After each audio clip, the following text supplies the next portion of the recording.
یہ واقعہ ہے قرآن کی سورہ مریم آیت نمبر 68۔ دوستو آئیے جانتے ہیں اس آیت میں اللہ تعالیٰ کیا فرماتے ہیں اور کن لوگوں کے لیے فرماتے ہیں۔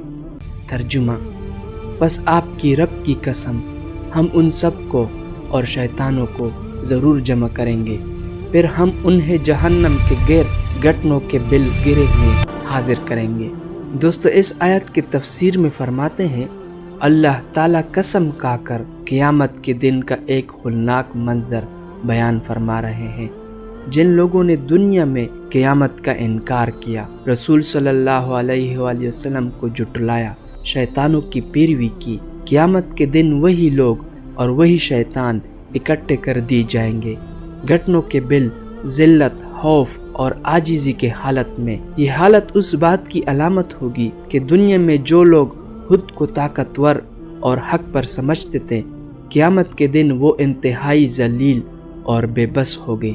یہ آیت ان کفار مکہ کے جواب میں نازل ہوئی جو قیامت اور آخرت کا مذاق اڑاتے تھے، کہتے تھے کہ مرنے کے بعد دوبارہ اٹھنا ناممکن ہے، شیطانوں کے بہکاوے میں آ کر حق کا انکار کرتے تھے۔ اللہ تعالیٰ نے فرمایا، تم نے جن شیطانوں کی بات مانی، قیامت کے دن انہی کے ساتھ کھڑے کیے جاؤ گے۔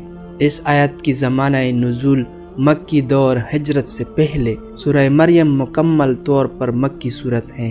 یہ دور وہ تھا جب کفار شدید انکار پر تھے، آخرت کو ماننے سے صاف انکار کرتے تھے۔ دوستو شیطان کی پیروی کرنے والا انسان اسی کے ساتھ انجام کو پہنچے گا۔ قیامت یقینی ہے، غرور، انکار اور گمراہی کا انجام ذلت اور جہنم ہے۔ اللہ کا وعدہ سچا ہے، چاہے لوگ مانے یا نہ مانے۔